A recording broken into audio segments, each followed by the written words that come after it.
ನಮಸ್ಕಾರ, ಶಿವವೇಗ ನ್ಯೂಸ್ಗೆ ಸ್ವಾಗತ. ನಾನು ಶ್ರೀನಿವಾಸ್ ವೈದ್ಯ. ಮಾಜಿ ಮುಖ್ಯಮಂತ್ರಿ ಸಿದ್ದರಾಮಯ್ಯನವರು ರಾಜೀನಾಮೆಯನ್ನು ಕೊಟ್ಟಾಗ ಮಾತಾಡಿ ಸರ್ ಅಂತ ವಿನಂತಿ ಮಾಡಿಕೊಂಡ್ರು ಕೂಡ ಮಾತೇ ಬರೋಲ್ವೇನೋ ಅನ್ನುವಂತಹ ರೀತಿಯಲ್ಲಿ ಕಾರ್ನಲ್ಲಿ ಶಾಂತಿಯುತವಾಗಿ ಕೂತಂತಹ ಚಿಕ್ಕಬಳ್ಳಾಪುರದ ಶಾಸಕ ಪ್ರದೀಪ್ ಈಶ್ವರ್ ಅವರು ಈಗ ಮತ್ತೆ ಮಾತಾಡೋದಕ್ಕೆ ಪ್ರಾರಂಭ ಮಾಡಿದ್ದಾರೆ. ಅರೆ, ಈ ಸಲ ಪ್ರದೀಪ್ ಈಶ್ವರ್ ಅವರು ಯಾರನ್ನು ಟಾರ್ಗೆಟ್ ಮಾಡಿದ್ದಾರೆ, ಯಾರ ಬಗ್ಗೆ ಮಾತಾಡಿದ್ದಾರೆ, ಏನು ಮಾತಾಡಿದ್ದಾರೆ ಅಂತ ಕೇಳ್ತೀರಾ? ಹೌದು, ಪ್ರದೀಪ್ ಈಶ್ವರ್ ಈ ಸಲ ಕೇಂದ್ರ ಸಚಿವರಾದಂತಹ ಕುಮಾರಣ್ಣ ಅವರ ವಿರುದ್ಧ ವಾಗ್ದಾಳಿಯನ್ನು ನಡೆಸಿದ್ದಾರೆ. ಕುಮಾರಸ್ವಾಮಿ ಅವರ ವಿರುದ್ಧ ಮಾತಾಡೋದಕ್ಕೆ ಪ್ರಾರಂಭ ಮಾಡಿದರು. ಈ ಬಿಡದೆ ಟೌನ್ಶಿಪ್ ಮಗದೊಂದು ಎಲ್ಲಾ ವಿಚಾರವನ್ನ ಮನಸ್ಸಲ್ಲಿಟ್ಟುಕೊಂಡಂತಹ ಪ್ರದೀಪ್ ಈಶ್ವರ್ ಅವರು ಕುಮಾರಸ್ವಾಮಿ ಅವರ ವಿರುದ್ಧ ವಾಗ್ದಾಳಿಗೆ ಇಳಿದ್ರು. ಪ್ರದೀಪ್ ಈಶ್ವರ್ ಅವರು ಒಂದು ಇವೆಂಟ್ ಅಲ್ಲಿ ಮಾತಾಡ್ತಾ ಕುಮಾರಸ್ವಾಮಿ ಅವರ ಶರ್ಟು, ಪಂಚೆ, ಈ ಏನೇನಿದೆ ನಿಮಗೆ ಕಣ್ಣಿಗೆ ಕಾಣುವಂಥದ್ದು ಅದೆಲ್ಲ ಬಹಳ ಸಿಂಪಲ್ ಅಂತ ಅನ್ಸುತ್ತೆ. ಆದ್ರೆ ಕುಮಾರಸ್ವಾಮಿ ಅವರ ಹತ್ರ ಲಕ್ಷಾಂತರ ಕೋಟ್ಯಾಂತರ ರೂಪಾಯಿ ಬೆಲೆ ಬಾಳುವ ವಾಚ್ಗಳಿದೆ, ಗಡಿಯಾರಗಳಿದೆ. ಅದರ ಜೊತೆಗೆ ಕುಮಾರಸ್ವಾಮಿಯವರ ಲ್ಯಾಂಡ್ ಕಾಸ್ಟ್ಲಿ, ಕುಮಾರಸ್ವಾಮಿಯವರ ಮನೆ ಕಾಸ್ಟ್ಲಿ, ಕುಮಾರಸ್ವಾಮಿಯವರ ಕಾರ್ ಕಾಸ್ಟ್ಲಿ, ಅವರಿಗೆ ಎಷ್ಟೆಲ್ಲಾ ಪ್ರಾಪರ್ಟಿಗಳಿದೆ, ಅವರ ಆಸ್ತಿ ಅಂತಸ್ತು ಅದೆಲ್ಲ ಸಿಕ್ಕಾಪಟ್ಟೆ ಕಾಸ್ಟ್ಲಿ ಆದದ್ದು ಅಂತ ಹೇಳಿ ಕುಮಾರಸ್ವಾಮಿಯವರ ವಿರುದ್ಧ ವಾಗ್ದಾಳಿಗಿಳಿತಾರೆ ಪ್ರದೀಪ್ ಈಶ್ವರ್ ಅವರು. ಕುಮಾರಸ್ವಾಮಿ ಅವರನ್ನು ಕೇಳಿದ್ರು ಮಾಧ್ಯಮದವರು, ಸರ್ ನಿಮ್ಮ ಬಗ್ಗೆ ಪ್ರದೀಪ್ ಈಶ್ವರ್ ಅವರು ಈ ರೀತಿಯಾದಂತಹ ಆರೋಪವನ್ನು ಮಾಡ್ತಾ ಇದ್ದಾರೆ, ನಿಮ್ಮ ಹತ್ರ ಅದೇನೋ ವಾಚ್ ಇದೆ ಅಂತಲ್ಲ ಸರ್, ಲಕ್ಷಾಂತರ ರೂಪಾಯಿ ಕೋಟ್ಯಾಂತರ ರೂಪಾಯಿ ಬೆಲೆ ಬಾಳುವಂತಹ ಗಡಿಯಾರವನ್ನು ನೀವು ಹಾಕ್ತಿರಂತೆ, ಒಂದ್ಸಲ ತೋರಿಸಿ ಸರ್ ಅಂತ ನಮ್ಮ ಮಾಧ್ಯಮದವ್ರು ಕೇಳಿದಾಗ ಕುಮಾರಸ್ವಾಮಿ ಅವರು ಪಾಪ ಅವರು ವಾಚ್ ಅಂತ ತೋರಿಸಿದ್ರು.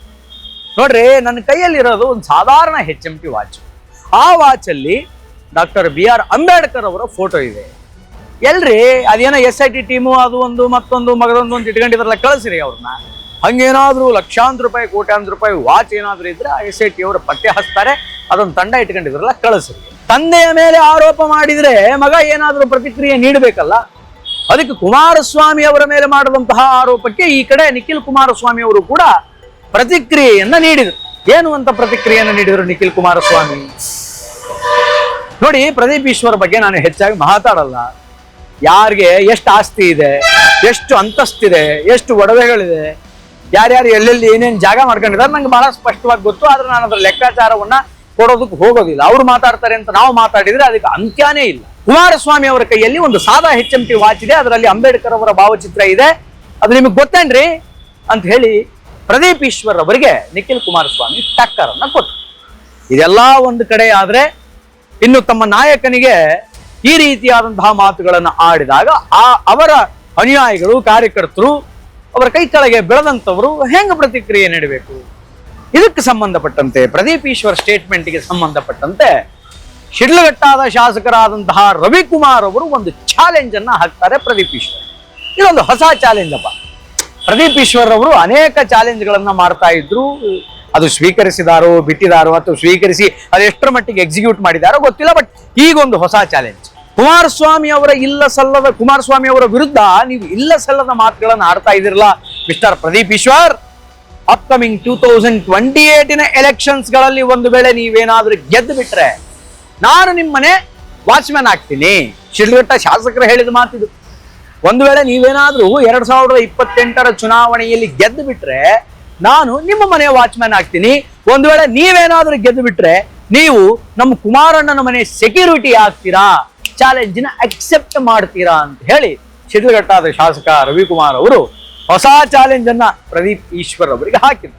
ನಿಮ್ಮ ಆಸ್ತಿ ಎಷ್ಟಿದೆ ಅಂದ್ರೆ, ನೀವು ಶಾಸಕರಾಗೋಕ್ಕಿಂತ ಮುಂಚೆ ನಿಮ್ಮ ಪ್ರಾಪರ್ಟಿ ಎಷ್ಟಿತ್ತು, ಈಗ ನಿಮ್ಮ ಪ್ರಾಪರ್ಟಿ ಎಷ್ಟಿದೆ ಅನ್ನುವಂಥದ್ದು ನನಗೆ ಗೊತ್ತಿದೆ, ಬೈದವೇ ಅದನ್ನ ಮರಿಬೇಡಿ ಅಂತ ಹೇಳಿ ಶಿಡ್ಲಘಟ್ಟಾದ ಶಾಸಕ ರವಿಕುಮಾರ್ ಅವರು ಪ್ರದೀಪ್ ಈಶ್ವರ್ ಅವರಿಗೆ ಹೇಳಿ.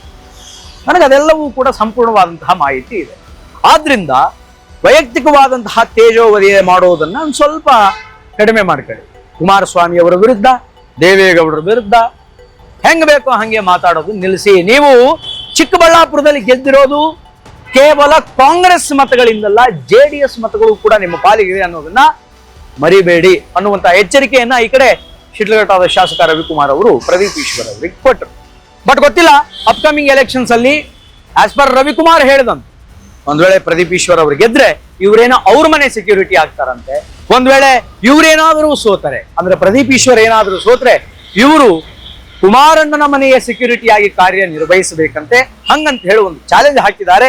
ಮುಂದಿನ ದಿನಮಾನಗಳಲ್ಲಿ ಈ ಚಾಲೆಂಜ್ ಅನ್ನ ಪ್ರದೀಪ್ ಈಶ್ವರ್ ಅದೆಷ್ಟರ ಮಟ್ಟಿಗೆ ಅಕ್ಸೆಪ್ಟ್ ಮಾಡ್ತಾರೆ, ಇದಕ್ಕೆ ಏನ್ ರಿಪ್ಲೈ ಮಾಡ್ತಾರೆ ಅನ್ನೋದನ್ನ ನಾವು ಮತ್ತು ನೀವು ಕಾದ್ ನೋಡಬೇಕಾಗಿದೆ.